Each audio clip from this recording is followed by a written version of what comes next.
OK， 今次就係3代 Samsung 大尺寸摺疊手機嘅大比拼啦。而至於 Fold 7同其他今年2025嘅大尺寸摺疊手機之間唔同品牌嘅比較呢，咁呢個我哋稍後時間再去集齊咗今年所有嘅大摺機之後，會再努力安排做俾你哋睇嘅。咁但係呢個時間，今年嘅 Samsung Galaxy Fold 7都算係咁多年以嚟其中一個最大改款嘅一年。咁我哋就先睇一下喺過往呢3年喺 Fold 5、Fold 6同埋 Fold 7 3代裏面，實際上邊一代嘅進步最大，同埋每一代嘅分別喺邊一度嘅。今次我哋會完整補完翻一啲上次未有時間或者係未有機會講到嘅一啲部分。最主要咧就有唔同嘅熒幕尺寸、實際睇片或者打機上嚟嘅時間嘅體驗係點樣、轉軸嘅做工啦、摺痕嘅控制、效能發揮、實際嘅散熱表現同埋打機嘅體驗。仲有電池續航力嘅相機，今年都喺主鏡頭有個大升級嘅，咁實際出嚟效果分別大唔大嘅？咁首先我哋循例係要整合一下佢哋嘅硬件配置嘅。咁首先由 Fold 5、Fold 6、Fold 7都係有256、512同埋1TB 嘅容量選擇，而今年喺 Fold 7上面 1TB 嘅版本係有16GB RAM，256同埋512GB 嘅版本係維持12GB RAM 嘅。Anyway， 防塵防水嘅等級我哋係對比緊 Fold 6同埋 Fold 7有 IP48 嘅等級，而喺 Fold 5係 IPX8 係完全冇防塵嘅。雙喇叭配置都係3部機一樣擁有嘅，但我哋徇眾要求啊，因為上幾次嘅比拼都有觀眾想睇埋喇叭對決，咁而家我哋都認真睇一睇啦。Fold 7最大聲先嘅。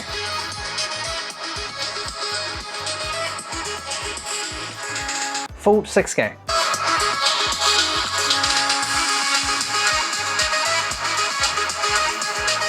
最後 Fold 5我哋都要聽下嘅。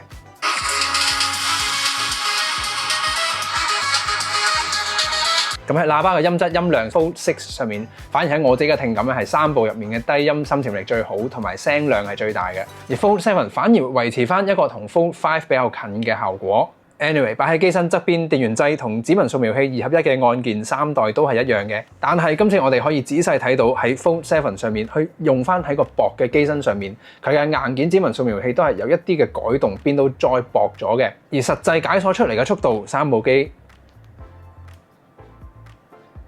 就係一樣咁快，冇乜大分別。而 WiFi Fold 5同埋 Fold 6最高係行到 WiFi 6E 嘅 ，Fold 7有翻 WiFi 7。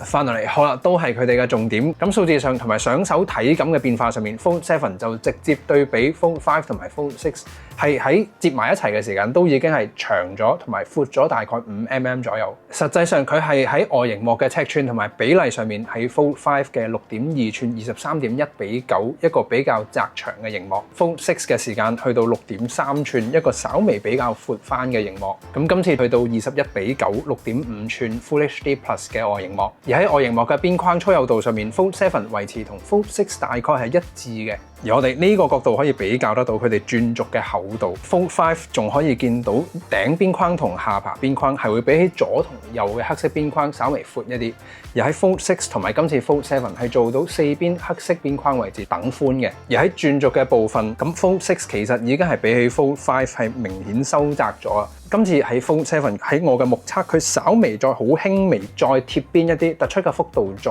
收細一啲嘅。反而喺厚度上面，每一代嘅進化就會比較再明顯嘅。咁實際上咧，佢嘅重量都喺 Fold 5 253g，去到 Fold 6係239g，再去到今次215g。S20 Ultra 係218g 嘅，再輕3g。厚度 Fold 7去到8.9mm，喺呢3代入面變化最大嘅一次嘅。打開嘅時間厚度分別始終就再斬半啦，咁就冇頭先咁誇張啦。咁但係仍然係由 Fold 5嘅6.1mm 去到 Fold 6 5.6mm， 再到今代4.2mm。咁呢個我哋唔再重複啦。翻到外熒幕嘅比例、打字感嘅體驗咧，上一代 Fold 6係勉強可以接受嘅，今次 Fold 7就去到一個正常噶啦。雖然未去到 S25 Ultra 再大 mon 同埋19.5:9再闊翻少少比例，但係21:9唔可以太大嘅投訴啦。好啦，呢個我哋睇 YouTube 一條16:9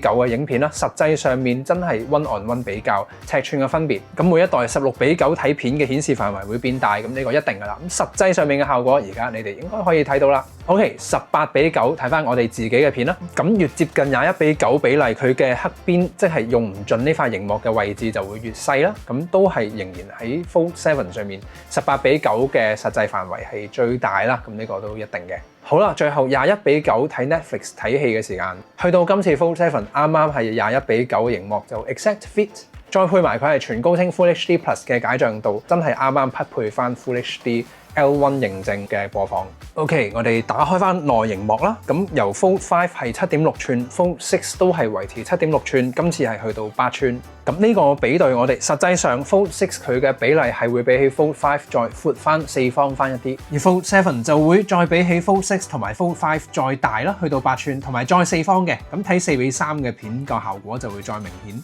可以用全螢幕嘅時間啦。咁個尺寸都明顯大咗嘅。同埋上網嘅 Fold 7開箱呢條片嘅字幕咧，其實我哋都係直接用翻 Fold 7本尊去做上字幕嘅效果。咁喺呢一類型嘅操作都係會感覺到變大變闊咗個螢幕。仲有呢個操作可能係我自己比較多用喺摺機上面內螢幕去剪片嘅。3代個畫面比例尺寸係啦，可以一次過比較啦。反而最後係螢幕嘅規格啦，呢3代嘅 Samsung 大尺寸摺機都係有支援到120Hz 嘅高刷新率，而喺光亮度上面 Fold 5係1750 nits 嘅內同埋外螢幕，而 Fold 6同埋 Fold 7係做到2600 nits 嘅內同埋外螢幕嘅光亮度。HDR 嘅內容顯示3部都係有嘅，實際上 YouTube 嘅時候播到 HDR 嘅影片，而喺 Netflix 上面亦都係有 L1 嘅認證啦，同埋 HDR 係可以播放得到，咁喺呢度就播到 HDR10+ 嘅。反而最後唔可以忽略佢哋轉軸嘅做工同埋喺摺痕嘅控制上面，我哋喺 Fold 5上面打開嘅時候佢係比較緊嘅效果，去到呢個角度左右，佢有一個滑咗一下，最大嘅角度去到已經係一個相對實淨嘅轉軸嘅。Fold 6大致上係接近嘅，咁佢再實一啲，阻力會再大少少，好實淨穩陣。而佢打開嘅特性係有類似 Fold 5，感覺有承繼 Fold 5嘅內部設計嘅，佢打開係實。去到呢個位係有一個滑嘅效果，去到呢度再重新有個大嘅承托。反而今次明顯變薄 Fold 7有冇犧牲到嘅？打開嘅時間彈開嘅，彈開之後佢全段嘅阻力同埋順滑度係均一嘅。咁喺我哋上手操作體感上面係可以判斷到佢內部嘅零件應該就係有一個全新嘅 redesign， 達至一個薄嘅效果啦。但係佢實淨程度保持到嘅，維持到一個一樣順滑、一樣大阻力嘅承托，反而再比 Fold 6嘅細緻度咧有再變細緻咗嘅轉軸嘅效果。Fold 7上面係有驚喜嘅。好啦，而內螢幕摺痕控制上面，咁而家 Fold 7用咗大概1個禮拜左右，唔係一個全新機嘅狀態啦，會比較貼近翻真係我哋日用嘅時候效果，明顯淺咗嘅。我哋直奔主題比較一下，再有一啲高光同埋一啲射燈嘅反射。Fold 5去 Fold 6嘅變動相對係一個小程度嘅，反而今次係 Fold 6再去 Fold 7嘅時間，中間呢個摺疊螢幕嘅位置佢係明顯淺咗嘅，去到接近唔存在嘅效果。雖然機身係薄咗嘅，但係佢嘅摺痕控制反而係會再做得比較好，升級亦都係明顯嘅。咁佢開咗 mon 有內容顯示嘅時間，今次反而去到幾乎係唔存在，基本上係揾唔到嘅，只係一啲極大角度嘅傾側同埋係有高光或者係射燈光線嘅反射之下，先至係會隱約見到佢嘅起伏嘅。佢實際上今次嘅螢幕內螢幕面板嘅 Ultra Thin Glass 嘅厚度，比起上一代提升咗50% 嘅，咁都幫助到佢螢幕整體嘅平整性咯。可能而至於冇開 mon 或者係睇戲顯示一啲比較暗嘅畫面，唔相信你哋已經係心入邊問緊㗎啦。係 Fold 5都可以做一個 reference 去認住佢先嘅，2年前嘅啫。而家係 Fold 6嘅，上年嘅啫。咁呢一個技術嘅進步速度咧係快嘅。咁佢上一年佢有啲小進步啦，咁亦都係可以認住呢個畫面。最後去到今年嘅 Fold 7嘅，佢未去到完全冇摺痕，咁佢係仲有一啲好微小嘅反射，但係其實已經係幾乎揾唔到任何嘅摺痕。OK， 我哋翻到嚟再去仔細比較佢哋效能發揮散熱同埋電池載行力之前，仲有相機部分啦。Fold 7佢係喺主鏡頭升級到一個2億像素 1/1.3 寸大 sensor 嘅主相機嘅，呢個係去到同 S25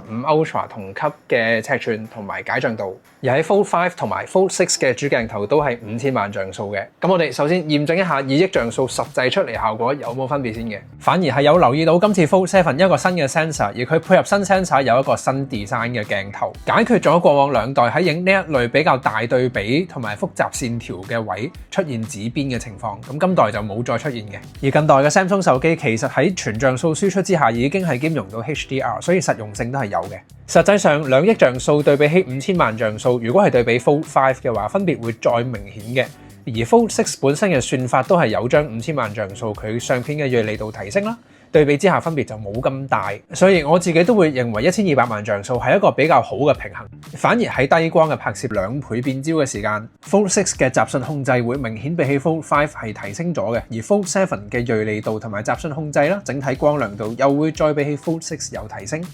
反而1200萬像素輸出之下變焦嘅能力，咁呢度喺 Fold 7就維持翻1000萬像素3倍遠焦鏡頭嘅，咁佢最盡都係做到30倍 zoom。實際上呢一組我哋可以睇到 Fold 5同埋 Fold 6嘅顏色係相對比較鮮豔嘅，飽和度比較高。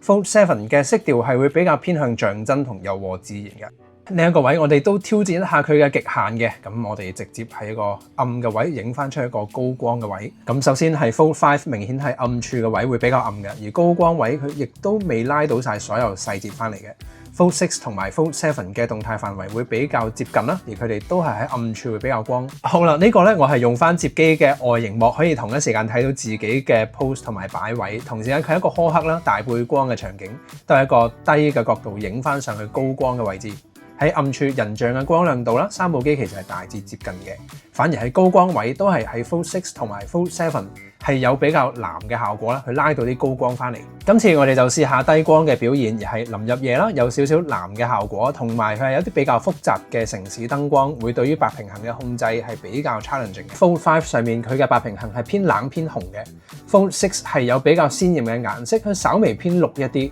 而喺 Fold 7佢嘅白平衡係最準確自然，同埋顏色色調上面都係平實嘅。呢一張都係再更加苛刻嘅，因為直接對住高光嘅 LED 嘅熒幕。今次成張相嘅白平衡控制啦，同埋暗處嘅顏色嘅顯示同埋細節 Fold 7都係有住一啲算法上面嘅進步，佢係最準確嘅。OK， 咁今次30倍最盡嘅數碼變焦，我哋直接入主題啦。咁喺30倍數碼變焦嘅情況之下，其實 Fold 5、Fold 6同埋 Fold 7，始終佢哋硬件啦都係一個1000萬像素3倍遠焦鏡頭，咁就未有一個硬件上嘅分別。咁喺一個實際出嚟嘅效果都唔係有一個好大嘅差距。最主要嘅分別都係喺主鏡頭啦，頭先我哋睇到，同埋喺佢呢個顏色嘅運算上面，我哋都喺呢啲複雜燈光嘅場景係有留意到 Fold 7嘅白平衡啦，同埋顏色飽和度係會做到比較像真，同埋還原翻實際嘅效果。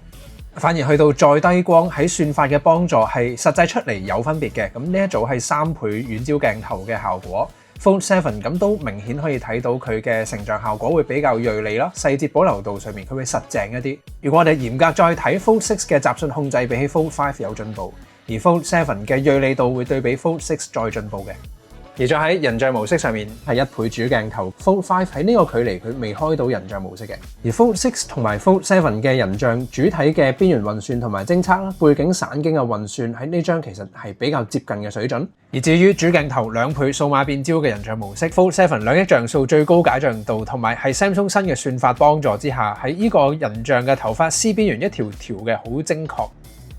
再到3倍遠焦鏡頭，其實喺 Fold 5已經有一個好精確嘅邊緣運算準確度，咁喺 Fold 7呢啲側邊輪廓剪影同埋眼鏡啊頭髮絲邊緣完全拿唔到佢嘅。反而喺內螢幕喺 Fold 6同埋 Fold 5上面係用咗一個屏下鏡頭嘅設計，咁佢喺頭先我哋做螢幕比較嘅時間，可以 showcase 到一個完整嘅畫面內容，係有佢嘅實際作用。但係而家講到拍片嘅時間，佢嘅視野會比起 Fold 7窄一啲，同埋佢屏下鏡頭始終係影響到佢嘅成像效果。影相嘅時間就有啲算法嘅幫助，可能分別未係最大嘅，但係拍片嘅時間 AI 嘅輔助咧就有限啦。佢哋內建嘅收音咪而家係聽緊 Fold 7嘅，咁呢個再好咗嘅內建鏡頭，咁我估計 Samsung 嘅取向咧都係考慮到大接機啦，佢嘅定價絕對就唔係入門咧，同埋唔係最經濟嘅，咁可能商務用途會比較多。呢個時候咧，咁佢就可以擺喺度橫放，用埋接機嘅 Form Factor Flex Mode，可以做到一個高質素嘅 Video Conference 嘅。特別再加埋 Samsung 嘅 AI 功能啦 ，Galaxy AI 係 Audio Eraser， 將我哋嘅人聲突出，再將背景消噪嘅。我自己就有用啦。咁但係如果你嘅話，歡迎留言話俾我哋知啊，到底你係中意過往嘅屏下鏡頭，定係而家高質素嘅內螢幕鏡頭呢？似乎目前嘅技術咧係未做到兩全其美嘅。而完整嘅 AI 功能啦，今次係喺界面上面有做咗一啲特別嘅優化嘅。咁呢個我哋稍後時間係會獨立再開一條片去完整睇睇，因為資訊量係比較多，同埋今次受限呢啲條片嘅篇幅反而有機會喺而家嘅技術已經係可以做到輕薄而冇一個取捨嘅，有機會係效能發揮。今次嘅 Snapdragon 8 Elite 處理器喺 Fold 7上面係一個完整8核心嘅版本，佢係3nm嘅製程。咁過往2代就係 Snapdragon 8 Gen 2同埋8 Gen 3，實際出嚟嘅效果喺 CPU 嘅效能發揮上面。咁雖然 S20 Ultra 仍然係而家效能發揮最高嘅 Samsung 手機嘅，而不過 Fold 7本身比起 Fold 6大概有24至25% 嘅效能提升，而 Fold 6比起 Fold 5本身亦都有23% 左右嘅提升。反而值得我哋睇係呢個薄嘅機身有冇犧牲咗散熱嘅，因為散熱對摺機始終本身已經係苛刻嘅。咁呢個係20分鐘嘅打機測試 3D Mark Wildlife Unlimited Stress Test。喺 GPU 繪圖能力打機嘅體驗上面 ，Fold 7比起 Fold 6大概就係22% 嘅效能提升，而 Fold 6本身比起 Fold 5又有大概32% 嘅提升嘅。最後一個終極嘅測試，1個鐘嘅 Antutu Benchmark， 每一次嘅跑分係15分鐘嘅，我哋連續跑4次就啱啱1個鐘嘅。咁我哋睇到1個鐘嘅極高壓嘅應用之下 ，Fold 7呢個極薄嘅機身有驚喜嘅。喺1個鐘極高壓嘅應用之下 ，S20 Ultra 仍然係穩定度最高嘅。咁但係 Fold 7機身明顯變薄咗啦，去到 4.2mm， 但係命清到嘅佢嘅穩定度反而比起 Fold 5、Fold 6有提升嘅。打機嘅效果喺 Genshin Impact Snapdragon 8 Elite Fold 7就可以完美流暢嘅，用最高畫質、最高解像度啦，60fps 嘅設定，主要係再加埋21:9嘅正常比例嘅螢幕外螢幕啦。咁其實閂埋 mon 嘅時間已經可以做到一個好似普通手機打機咁嘅體驗。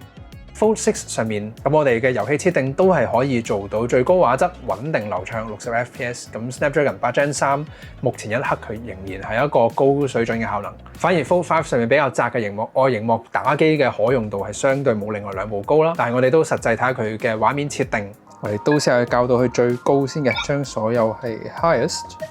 大部分時候其實都係有一個高嘅流暢度嘅，咁佢可換度都係高。啱啱見到一個 frame drop， 大致穩定，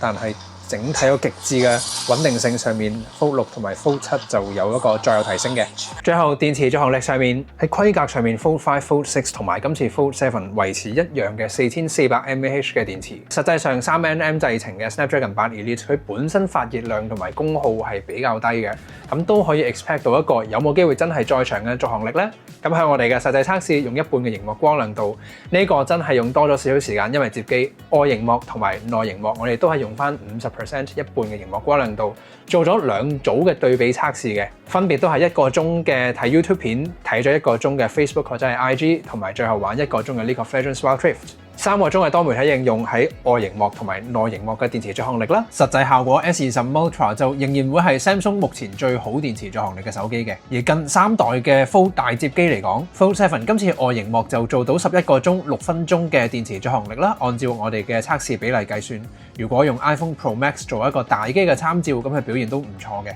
而內螢幕大尺寸嘅螢幕就做到9個鐘42分鐘嘅 Screen On Time。而喺呢度最近我哋亦都喺網上面揾到一啲可靠同埋經認證嘅消息 ，Samsung 亦都已經係開發緊 Silicon Carbon 電池嘅手機，所以相信薄輕而大電池嘅 Samsung 手機亦都係可以值得期待嘅。好啦，最後總結，咁 Fold 7先講咗一啲我揾到佢嘅小挑剔。電量佢同一時間冇因為輕薄而犧牲電量，但同一時間佢都冇一個電量嘅增加。今一代亦都冇再支援外置嘅 S Pen 嘅，可能係要極薄嘅機身設計喺螢幕嘅厚度上面要有一個比較嚴謹嘅限制。而相反係佢有增加咗50% 厚度嘅 Ultra Thin Glass 嘅內螢幕，所以內螢幕嘅平整度啦，佢成塊 mon 係再比起以前平整。好啦，講翻有驚喜啦，同埋進步大嘅地方 ，Samsung 喺 Fold 7上面係同一時間兼顧到薄嘅機身，同埋215g 世界最輕嘅大摺機，而佢係完全冇犧牲佢嘅轉軸，而效能啦同埋散熱上面有驚喜嘅，佢好有可能係2025年做工最紮實，係去到一個完整嘅成熟。